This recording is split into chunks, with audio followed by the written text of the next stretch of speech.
Bienvenidos una vez más a este estudio de teología sistemática, la palabra recibida. El día de hoy tenemos clase número 7, la encarnación del Señor Jesucristo. Estaremos viendo 5 puntos el día de hoy. Primero, ¿por qué esa verdad es tan importante? Es algo tan especial en lo que aprendemos en la Biblia. Número 2, ¿qué significa la encarnación de Cristo? ¿Qué significa que Dios está con nosotros? Número 3, ¿por qué fue necesaria la encarnación? Hay varias razones, 7 razones veremos por qué fue necesaria que Cristo tomara un cuerpo humano y una naturaleza humana. Número 4, veremos el nacimiento virginal del Señor Jesucristo, según la Biblia. Y para terminar, queremos ver algunos puntos sobre María y su parte en la encarnación y también aclarar algunas cosas que han estado representadas incorrectamente a través de los años. Al inicio de Juan capítulo 1, leemos del verbo, el verbo que era con Dios y era Dios.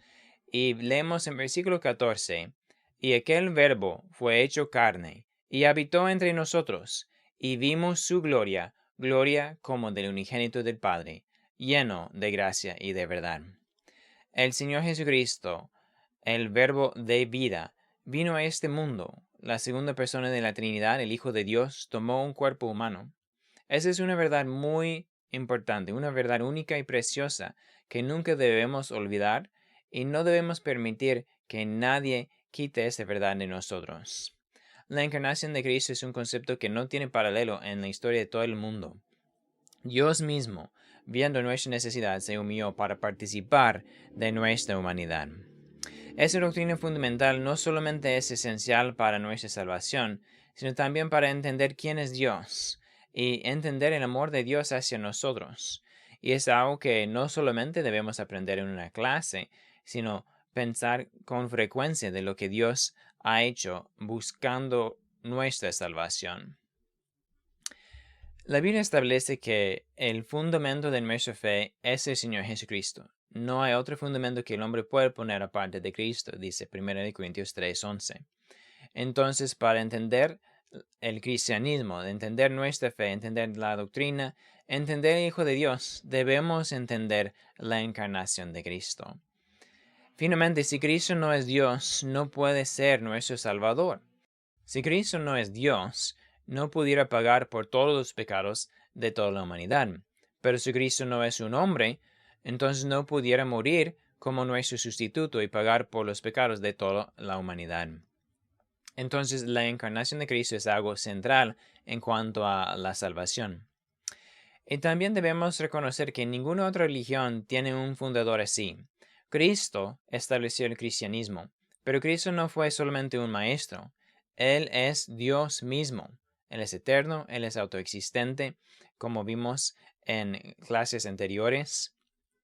Y aprovecho para mencionar, si no han visto clases 1 a 6, es muy importante ver toda la serie de estudios en la teología sistemática para entender lo que sigue después, especialmente las primeras clases sobre la revelación de la Biblia. Pero también Cristo no solamente es Dios, como vimos en la clase sobre la Trinidad, Cristo es el que hizo toda la obra de la salvación. Él no solamente indica, haz esto y puedes ser salvo. Él es nuestra salvación. Él en su cuerpo tomó nuestros pecados. Él es el sumo sacerdote que intercede por nosotros. Él hace todo. Nosotros solamente aceptamos lo que Él hizo.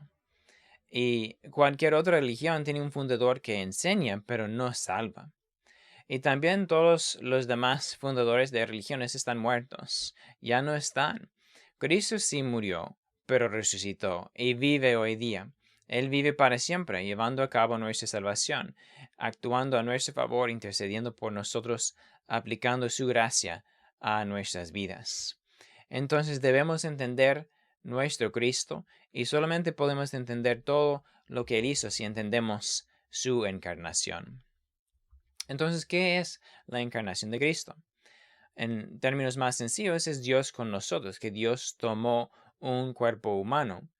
Y la Biblia enseña que Dios el Hijo tomó carne, recibió una naturaleza humana. Isaías 7:14, veremos más tarde, es la profecía de que Cristo iba a nacer de una virgen. Y en Isaías 9, versículos 6 y 7 dice, porque un niño nos es nacido, hijo nos es dado, y el principado sobre su hombro, y se llamará su nombre admirable, consejero, Dios fuerte, Padre eterno, príncipe de paz. Aquí vemos que es un niño que nace, pero es Dios. Y sigue diciendo lo dilatado de su imperio y la paz no tendrán límite sobre el trono de David y sobre su reino, disponiéndolo y confirmándolo en juicio y en justicia desde ahora y para siempre. El celo de Jehová de los ejércitos hará esto. Un niño nació y ese niño es Dios. Y ya como vimos en Juan 1:14, dice que Cristo tomó carne, se hizo hombre para estar con nosotros. Ahora, debemos entender la distinción entre la encarnación de Cristo y lo que vemos en el Antiguo Testamento. Número 2 en nuestro bosquejo aquí dice, antes de la encarnación, Cristo apareció en manifestaciones llamadas teofanías, o más específicamente, cristofanías, que es una revelación de Dios, manifestación de Dios o manifestación de Cristo. Y en el Antiguo Testamento se llama el ángel de Jehová. Ahora, yo sé que es algo que algunos han estudiado mucho, algunos han debatido. Entonces, para dejar muy claro que la Biblia sí muestra que el ángel de Jehová, no los ángeles o no un ángel, sino el ángel de Jehová, es Dios mismo, tenemos todos esos pasajes. Génesis 12:7, 16, 6-13, 22:11, con versículos 15-16, Génesis 32, 24-30, 48, 15-16, Éxodo 3, 12-4, Éxodo 13, 21, con 14-19, también Jueces 6 y Jueces 13. Y les animo a estudiar todos esos pasajes. Como siempre digo en esta clase, no tenemos tiempo para ver cada cita, pero les animo a repetir este video, pausar el video o aún mejor bajar el PDF que está en la descripción, que tiene toda la lección y pueden ver esos pasajes con cuidado buscándolos en su Biblia. Pero para ahorita vamos a ver Éxodo 3, 2-6. Y aquí vemos lo que es Moisés hablando con Dios. Dice, y se le apareció el ángel de Jehová en una llama de fuego. Ahora, es el ángel de Jehová, dice, en medio de una zarza. Y él miró y vio que la zarza ardía en fuego y la zarza no se consumía. Entonces Moisés dijo, iré ahora y veré esta grande visión, y por qué causa la zarza no se quema. Viendo Jehová que él iba a ver, lo llamó Dios de en medio de la zarza. Ahora, es el ángel de Jehová en una zarza y ahora es Dios de en medio de la zarza. Y dijo, Moisés, Moisés. Y un poco más tarde, yo soy el Dios de tu padre, Dios de Abraham, Dios de Isaac y Dios de Jacob. Entonces Moisés cubrió su rostro porque tuvo miedo de mirar a Dios. Entonces no tenemos duda que es el ángel de Jehová en la zarza y es Dios, el Dios de Abraham, de Isaac y de Jacob, que está en medio de la zarza. Y Moisés lo entendió. Y también en Jueces 13, por ejemplo, Manoah, que es padre de Sansón, dice que él reconoció esto. El ángel de Jehová no volvió a aparecer a Manoah ni a su mujer. Entonces conoció Manoah que era el ángel de Jehová. Y dijo Manoah a su mujer, ciertamente moriremos, porque a Dios hemos visto. Jueces 13, 21 y 22. Entonces la Biblia deja muy claro que este ángel de Jehová es Cristo. Pero para la clase de hoy queremos enfatizar que la encarnación es algo diferente. El ángel de Jehová o una cristofanía en el Antiguo Testamento es una manifestación como cuando los ángeles aparecieron como hombres. Pero los ángeles no tenían cuerpo de carne y sangre y hueso, y ni Cristo en el Antiguo Testamento. Pero en la encarnación sí tomó un cuerpo físico. Y eso lo vemos de varias maneras. Hebreos 2:14 dice que tomó carne y sangre. En Lucas 24, 37, 43 y en Juan 20, 27, Jesús después de su resurrección mostró muy claramente a sus discípulos que tenía un cuerpo físico que pudieran tocar. Él comió un poco de comida para mostrar que no era solamente un espíritu, sino una persona con carne y sangre. O como Juan dice en 1 de Juan 1:1, lo que era desde el principio, lo que hemos oído, lo que hemos visto con nuestros ojos, lo que hemos contemplado y palparon nuestras manos, tocante al verbo de vida. El verbo Cristo palparon con sus manos a Cristo mismo, porque él tenía un cuerpo físico. Entonces, ¿qué es la encarnación? Seguimos con número 4. En la encarnación es un nacimiento único en toda la historia. Adán y Eva no nacieron de padre y madre. En Lucas 3:38 leemos que Adán fue hijo de Dios, en el sentido de que Dios lo creó directamente. Un hijo de Dios, no el hijo de Dios. Pero Cristo tampoco tuvo padre humano. Y él no fue creado como Adán fue creado, o aún las almas de todas las personas que nacen son creados. Cristo es eterno y nunca tuvo un momento de creación. Sí, su cuerpo inició en ese tiempo, pero sin Padre humano y su espíritu de quién es Cristo siempre había existido. Ahora tiene una alma humana, un cuerpo humano, una naturaleza humana, ahora que está encarnado, pero siempre existió desde antes. Y la Biblia lo muestra de varias maneras. Por ejemplo, en número 5 en nuestra lista, Cristo dijo en Juan 6:38 que Él descendió del cielo. No comenzó su existencia en la tierra. Él estaba ahí en el cielo desde antes. Y Él recordaba su existencia anterior en el cielo. Por ejemplo, en Juan 17:5, cuando estaba orando el Padre, Cristo dijo: Ahora pues, Padre, glorifícame tú al lado tuyo, con aquella gloria que tuve contigo antes que el mundo fuese. Entonces, aún en su encarnación en la tierra, Cristo tenía memoria de las experiencias que tuvieron antes del inicio del mundo.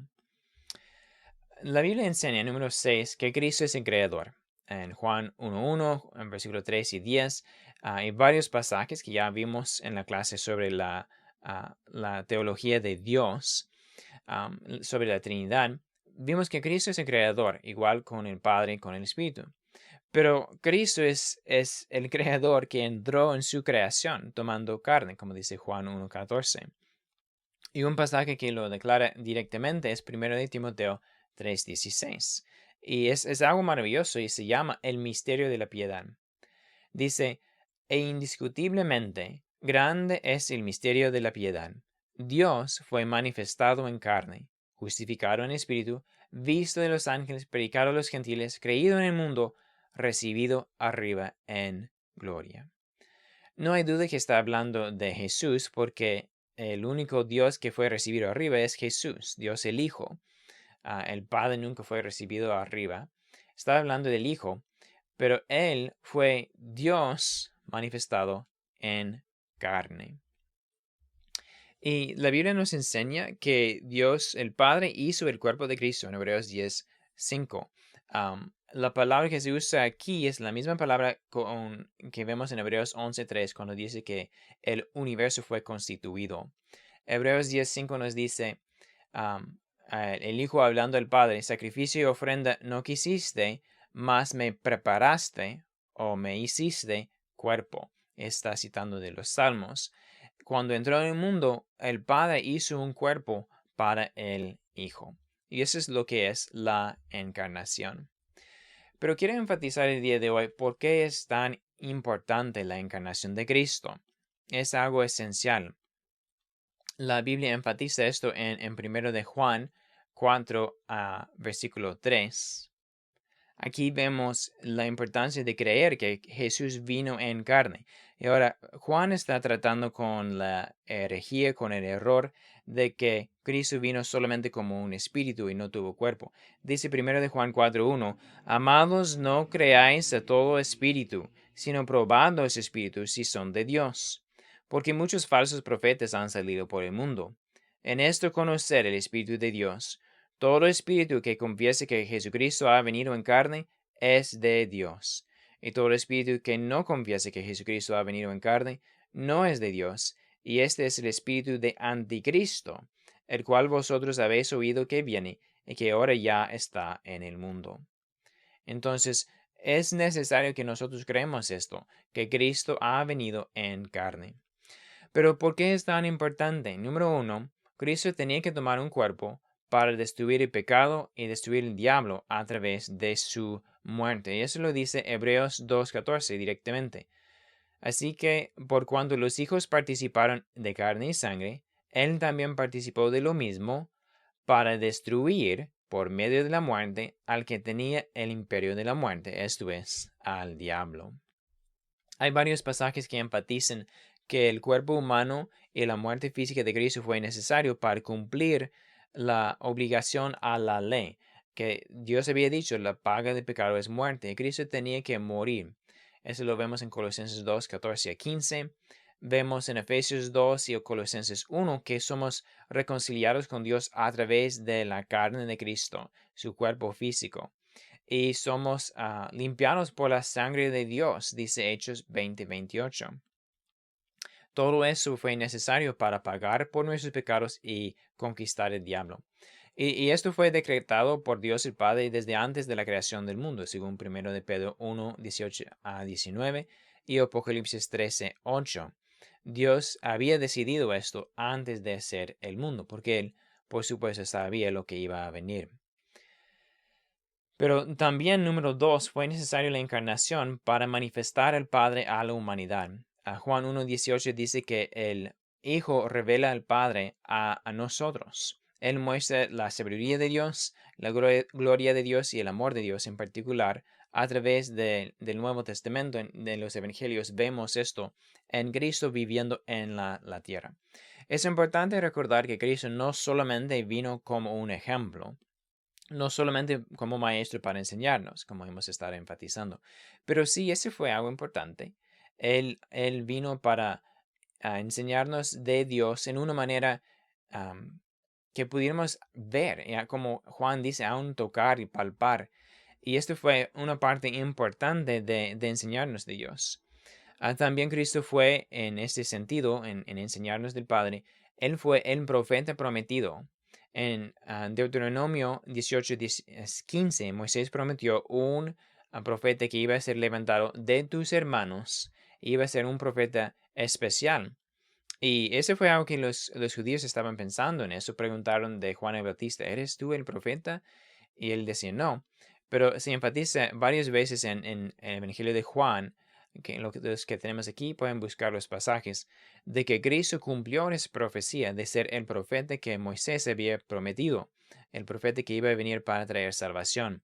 Pero este tenía que ser de tus hermanos, de la descendencia de Israel. Número 3. La encarnación fue necesaria para que Cristo pudiera ser el hombre perfecto delante de Dios, el hombre que cumplió todo lo que el hombre debe ser, de cumplir lo que Adán no hizo, como vemos en Romanos 5, lo que el primer Adán pecó y el segundo Adán cumplió la ley de Dios. Y eso es para Dios, delante de Dios, y también para nosotros, para darnos un ejemplo para seguir, como vemos en Filipenses 2:5 y 1 de Pedro 2:21.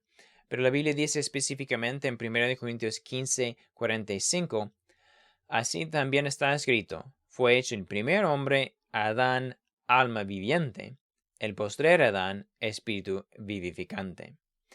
El primer Adán sí fue un alma viviente y después trajo muerte por su pecado, pero el postrer Adán, que es Cristo, trae vida a todos nosotros. Pero también, número 4, la encarnación es necesaria para que Cristo pudiera ser nuestro misericordioso y fiel sumo sacerdote. El libro de Hebreos enfatiza esto, capítulo 2, versículo 17, 4, 14 a 16, 9, 11 y varios otros pasajes en Hebreos.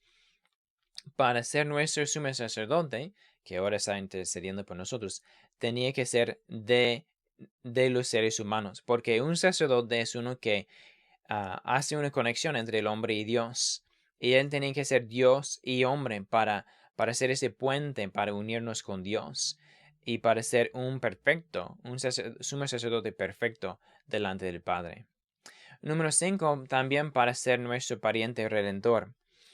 Y esos dos temas del sumo sacerdote y redentor veremos más tarde, probablemente en la siguiente clase, mientras vemos los diferentes oficios y títulos del Señor Jesucristo.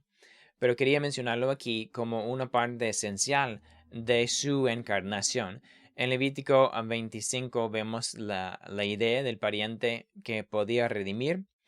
En Gálatas 4:4-5 dice específicamente la Biblia que Cristo vino nacido de una mujer para redimirnos. Y él tenía que nacer del linaje de Adán para ser un pariente, ser de nuestra misma sangre, como dice Hebreos 2. Y entonces eso fue también necesario. Número 6, Cristo necesitaba ser encarnado para ser el primogénito de los resucitados y cabeza de la nueva creación. Y esas dos ideas están muy relacionadas y los vemos a través del Nuevo Testamento. Por ejemplo, Romanos 8:29 dice, porque a los que antes conoció también los predestinó para que fuesen hechos conformes a la imagen de su Hijo, para que Él, el Hijo, sea el primogénito entre muchos hermanos. Romanos 8:29.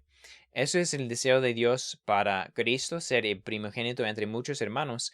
Entonces Él tenía que participar de carne y sangre junto con nosotros. Y la Biblia también dice en 1 Corintios 15:22-23, porque así como en Adán todos mueren, también en Cristo todos serán vivificados, pero cada uno en su debido orden, Cristo las primicias, luego los que son de Cristo en su venida. Y el contexto es la resurrección, ya que Cristo resucitó, también nosotros vamos a resucitar. Entonces, Él es el primogénito entre los resucitados, es cabeza de la nueva creación en un mundo renovado, como vemos en Colosenses 1:18, Filipenses 3:20-21 y 1 de Juan 3:2. Un oficio, un título de Cristo importante de ser cabeza de la humanidad. Y número 7, también fue necesario para Cristo ocupar el trono de David. Hay muchas profecías sobre eso desde Isaías 9 que ya leímos. Y en Lucas 1, cuando el ángel anunció el nacimiento de Jesús, dijo, este será grande y será llamado Hijo del Altísimo, y el Señor Dios le dará el trono de David, su padre, y reinará sobre la casa de sobre la casa de Jacob para siempre, y su reino no tendrá fin. Para reinar sobre el trono de David y sobre la casa de Jacob, Cristo tenía que ser del linaje de David. Y vemos en Mateo 1 y Lucas 3 el cuidado con lo cual Dios registra el linaje de Jesucristo, que Él nació de María, de una persona del linaje de David, una israelita, y aún tenía su padre adoptivo, a José, que era de ese linaje real también. Y fue muy importante para cumplir las promesas de Dios para con Israel. Y este reino no tendrá fin. Juan 18:37, cuando Jesús estaba delante de Pilato, Pilato pregunta, ¿luego eres tú rey? Respondió Jesús, tú dices que yo soy rey. Yo para esto he nacido y para esto he venido al mundo, para dar testimonio a la verdad. Cristo vino al mundo en parte para ser rey y rey sobre el trono de David.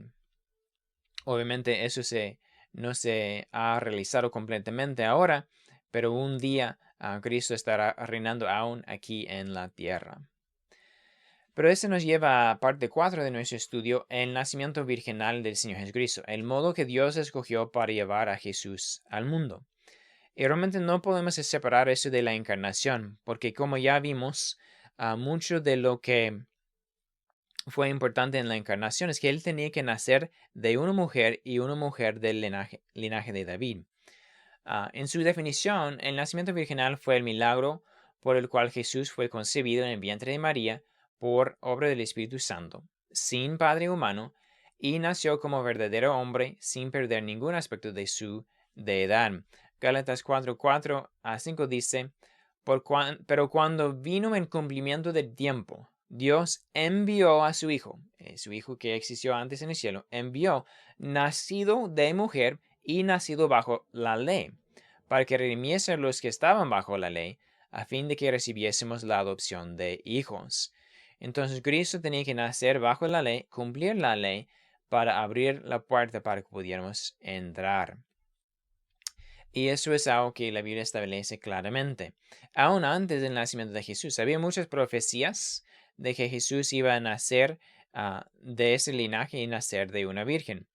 En Génesis 3:15 es lo que se conoce como el protoevangelio, el primer evangelio, cuando Dios dijo que de la simiente de la mujer iba a aplastar el simiente de la serpiente. Y eso fue una profecía de la victoria de Jesús sobre Satanás. Y es interesante que simiente está en el masculino singular, indicando un hombre. Y en Génesis 12:7 tenemos la profecía de Cristo a Abraham. Pablo lo confirma en Gálatas 3. En Génesis 12:7 leemos: Y apareció Jehová a Abraham y le dijo: A tu descendencia daré esta tierra. Y edificó un altar a Jehová, quien le había aparecido. Y Pablo explica en Gálatas 3:16: Ahora bien, a Abraham fueron hechas las promesas, y a su simiente. No dice a las simientes, como si hablase de muchos, sino como de uno, y a tu simiente, la cual es Cristo. Diciendo Pablo que el singular simiente es una persona, que es el Señor Jesucristo, que iba a ser de los descendientes de Abraham. Y también Isaías 7:14 es el versículo que dice muy claramente que nacerá de una virgen. Dice: Por tanto, el Señor mismo os dará señal. He aquí que la virgen concebirá y dará a luz un hijo, y llamará su nombre Emmanuel. Ahora, sabemos que la palabra hebrea alma no significa siempre virgen, y algunos han dicho, bueno, es que entonces no necesariamente nació de una virgen. Pero esa palabra hebrea sí está un poco más amplia para incluir otros contextos de una mujer pura. Probablemente se refiere también a la esposa de Isaías mismo, porque después Isaías tuvo un hijo y lo llamó Emmanuel, porque Dios estaba con su pueblo en ese tiempo. Pero en cuanto a la profecía que se cumplió en el Señor Jesucristo, en Mateo 1 tenemos palabras muy claras y la palabra en griego no permite dudas. Mateo 1, 22 y 25 dice: Todo esto aconteció para que se cumpliese lo dicho por el Señor por medio del profeta cuando dijo: He aquí una virgen concebirá y dará a luz un hijo, y llamará su nombre Emmanuel, que traducido es Dios con nosotros. Ahora, aquí la palabra en griego para virgen es parthenos, que siempre significa una mujer que no ha conocido varón, y es muy claro. Pero también el contexto lo muestra. Despertando José del sueño, hizo como el ángel del Señor le había mandado y recibió a su mujer, pero no la conoció hasta que dio a luz a su hijo primogénito y le puso por nombre Jesús. Entonces, esto es algo que la Biblia enfatiza muy claramente, que Cristo nació de una virgen. Y en el Nuevo Testamento tenemos los detalles de cómo sucedió en la vida de Jesús. Y como ya leímos, él nació de María antes de que José conoció a ella. En Mateo 1:16, después de dar el linaje de Jesús, cuando dice que nació Jesús, después de decir que el Padre tuvo un hijo, entonces dice Jesús, y dice de la cual, de María, nació Jesús. Es el femenino en griego, no dice de ellos, porque él no era hijo de José y María. José era como padre adoptivo de Jesús, Dios es el Padre de Jesús. Pero dice de ella. La Biblia nunca dice que José fue padre de Jesús. Por supuesto, tenía esta responsabilidad y lo cuidó como un buen padre terrenal. Pero para cuidar esa verdad, la Biblia siempre dice su madre. No refiere a José y María como sus padres. Otras personas lo hacen. Pero Dios quiso cuidar esto. Dejarlo claro que él fue hijo de María, de la cual nació Jesús. En versículo 18 de Mateo 1 vemos que María todavía era virgen cuando eso sucedió. Y dice claramente en versículo 20, lo que en ella es engendrado del Espíritu Santo no es de un hombre. En el contexto, el ángel está confirmando a José que María no había estado con un hombre, porque José estaba preocupado porque mi prometida está encinta. El ángel dice, es del Espíritu Santo, no es de un hombre. La palabra, como ya mencioné en versículo 23 de Mateo 1, es parthenos, que solamente significa una virgen. Y dice específicamente que José no la conoció hasta que nació Jesús. Entonces, cuando Jesús nació, nació de una virgen. Hay personas que han dudado de esto, pero tienen que reconocer que sencillamente están rechazando la Biblia. La Biblia lo dice, está claro, si queremos aceptar la Biblia como palabra de Dios, tenemos que aceptar que Jesús nació de una virgen.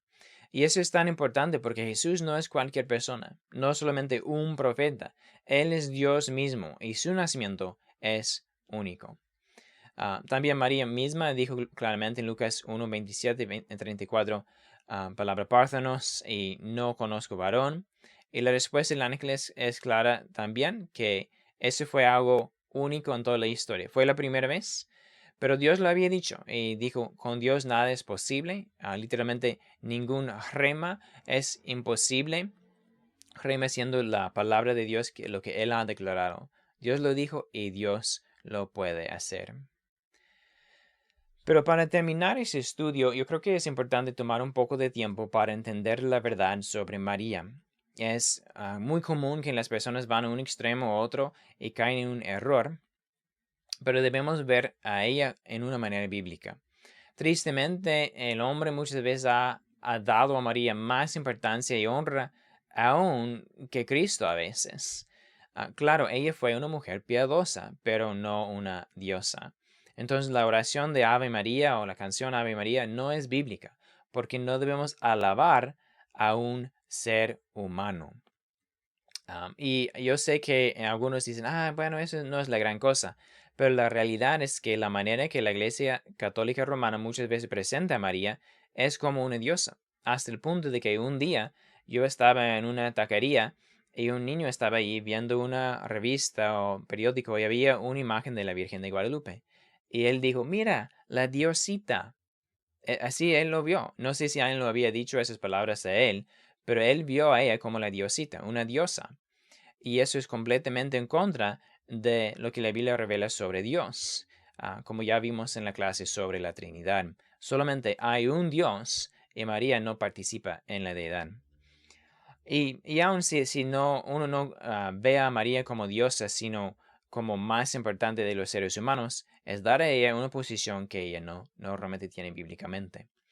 Mucha de esa confusión viene de Lucas 1:28, la frase salve muy favorecida, cuando el ángel saluda a María cuando viene a anunciar el nacimiento de Jesús. En el griego, literalmente las palabras son gózate, la que ha recibido gracia. Muy favorecida ella está recibiendo de Dios el favor de Dios, su gracia. Salve es regocijaos o gózate. Y ella tenía razón para estar feliz, no porque habitaba en ella algo de deidad o algo, un mérito de ella individualmente, sino ella tenía razón para regocijarse porque Dios había mostrado un gran favor a ella. Están en pasivo, esa es una gracia que Dios concedió a ella. Mucha de confusión de la oración de Ave María llena de gracia viene del latín donde dice llena de gracia. Y de una manera Dios llenó a ella con gracia, y es cierto, pero eso da una impresión, la frase llena de gracia, da una falsa impresión de que ella poseía una reserva de gracia que entonces pudiera compartir con otras personas. Pero la Biblia solamente dice que María recibió gracia de Dios, como todos nosotros, aunque ella recibió una gracia particular que nadie más recibió en ser madre de Jesús. Y número 3, ella misma reconoció su necesidad de un Salvador. En Lucas 1, 46 a 47, entonces María dijo, engrandece mi alma al Señor, y mi espíritu se regocija en Dios, mi Salvador. Dios fue Salvador de ella, igual como todos, porque ella pecó como todas las personas. Todos han pecado.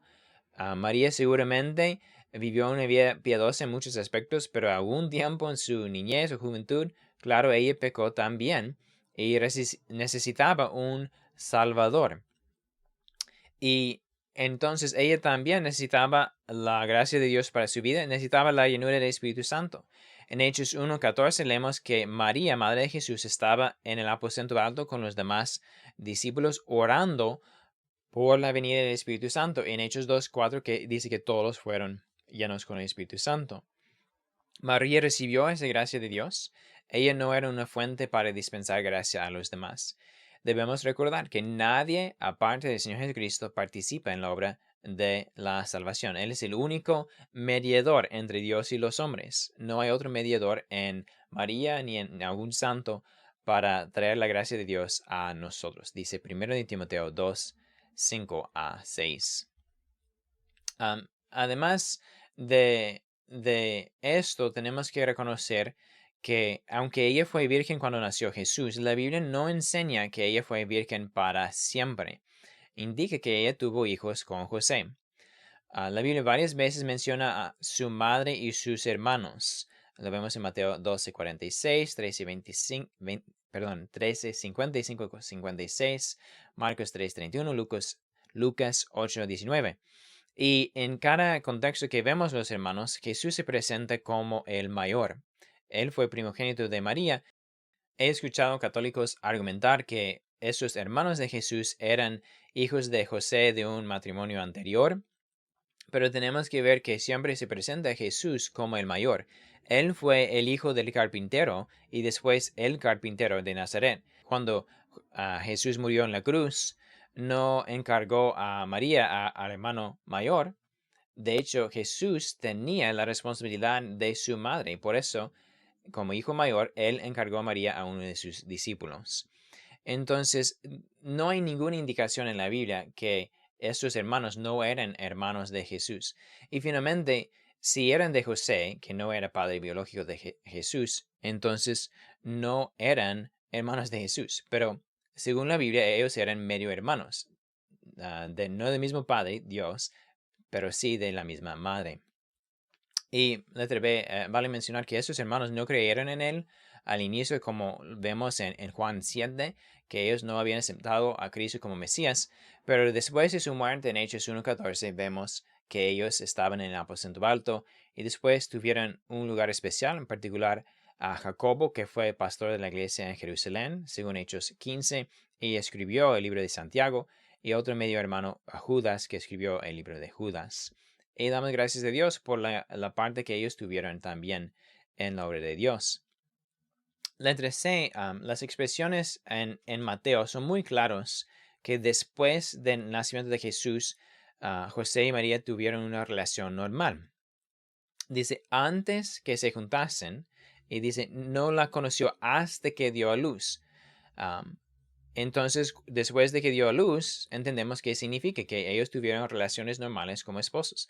Si yo digo, ayer no comí hasta mediodía, y después tú dices, Daniel no comió nada ayer, ese no sería cierto. Sabemos, si yo no comí hasta mediodía, significa que comí a mediodía. Y si José no conoció a María hasta después del nacimiento de Jesús, sí conoció a ella en la manera que esperamos de esposos según el diseño de Dios. Y Dios les bendijo con varios hijos. Entonces no debemos buscar poner esa doctrina no bíblica sobre María. Además, está basado en la idea de que relaciones normales entre esposos es algo de alguna manera negativa. La Biblia dice que el matrimonio es honroso y el hecho sin mancilla. El matrimonio y las relaciones entre esposos es algo que Dios honra si nosotros estamos casados según la ley de Dios. Y la idea de que eso es algo menos santo es completamente en contra de la Biblia. No hay necesidad de que ella permaneciera como virgen. ¿Por qué tenía que ser virgen al inicio? Para dejar claro que el Hijo de Dios nació del Padre y no de un padre humano. Pero después de su nacimiento, por supuesto, José y María tuvieron un matrimonio normal y santo delante de Dios. Y número 5, sobre María, debemos cuidarnos de no creer esas doctrinas no bíblicas que han surgido a través de la historia sobre María. La Inmaculada Concepción, establecida en 1854, enseña que ella nació en una manera diferente que todos los demás seres humanos, sin contaminación, algo que no está en la Biblia. La Asunción de María, establecida en 1950, dice que ella fue recibida al cielo después de su muerte para otra vez poner a ella en un nivel más arriba de los seres humanos normales. También no está en la Biblia. Aún usar el título Madre de Dios no está en la Biblia y yo sé que hay diferentes opiniones. Ella, claro, fue Madre de Jesús, pero el título Madre de Dios es muy común en el paganismo desde los egipcios, los babilonios, muchas religiones, y no se presenta así en la Biblia. Y no debemos usar ese título para no traer confusión. Ella sí era en Prototocos que tenía, en Teotocos que tenía a Jesús en su vientre. Se llevaba a Jesús, llevaba a Dios en su vientre, pero Dios existía antes de María, entonces era madre de Jesús, pero no tanto madre de Dios en ese sentido. Por supuesto, las oraciones a María son antibíblicas. La idea es que, bueno, si oro a María y ella entonces va con Jesús, Jesús no va a negar a ella. Pero la Biblia solamente dice que debemos orar a Dios. Y aún así, Jesús no tiene que obedecer a María. Él es Dios. No siempre, aún en los evangelios, no siempre hizo todo lo que su madre pidió de él. Por ejemplo, en Lucas 8, cuando ella vino y ella y sus hermanos estaban pidiendo que Jesús saliera, él dijo, tengo que hacer la voluntad de mi Padre. Y aún más, letra E, algunos llegan hasta decir que María es corredentora con Jesús, que ella tiene parte en la redención. Y eso, por supuesto, es blasfemia, quitar parte de la honra de Cristo. Y vemos siempre en la Biblia, ella es un ser humano. En Apocalipsis 5, cuando María ya estaba en el cielo, dice que no se encontró en el cielo, ni en la tierra, ni abajo de la tierra, ninguno que pudiera abrir el libro, sino el Cordero de Dios, Jesús. No hay nadie que está en el mismo nivel con él de ninguna manera. María fue una mujer piadosa y redimida por la gracia de Dios. Y quiero concluir enfatizando que no debemos permitir que nuestra reacción en contra del error nos causa faltar respeto por María, porque ella, claro, fue una mujer muy piadosa, muy sabia. Dios escogió a ella desde todas las mujeres de Israel. Y vemos muchas características buenas en ella. Ella estaba dispuesta a entregar todo a Dios. Ella sabía lo que iban a pensar la gente. Cuando ella estaba encinta antes de juntarse con José, iban a pensar que ella había pecado. Y lo pensaron en Juan 8:41, decían a Jesús que él era hijo de fornicación. Pero vemos su ejemplo en Lucas 2, varios aspectos de su testimonio, su sabiduría. Ella podía cuidar su lengua aún en meditar en las cosas y no hablar de lo que no entendió. Y realmente es un ejemplo para todos nosotros. Y damos gracias a Dios por la parte que ella tuvo en la encarnación del Señor Jesucristo. Muchas gracias por su atención hasta el final de esta clase. Espero que ha sido de bendición y ha ayudado a ustedes a entender un poco más de nuestro Señor. Y les animo a seguir meditando en el Señor, en todo lo que Él ha hecho por nosotros y todo lo que Él es. En la siguiente clase veremos más sobre el Hijo de Dios, incluyendo qué significa tener la forma de Dios, también sobre su ministerio en la tierra y lo que Él está haciendo ahora a nuestro favor como el sumo sacerdote. Si ese video les ha ayudado en algún aspecto, por favor consideren poner un comentario ahí abajo, dar una me gusta o seguir el canal. Eso es algo que ustedes pueden hacer para ayudar que la palabra de Dios llegue a más personas. Todos somos mensajeros de Dios, todos somos embajadores aquí en la tierra y a veces es algo muy sencillo que podemos hacer para ayudar a otros a recibir la enseñanza que nosotros hemos recibido. Eso es mi carga. He recibido tanto del Señor que no lo puedo mantener solamente para mí mismo y quiero compartirlo con todas las personas que están dispuestas a escuchar. Bueno, muchas gracias por estar conmigo hasta el final del día de hoy. Que Dios les bendiga y que Dios nos ayude a apreciar lo que hemos recibido del Señor Jesucristo.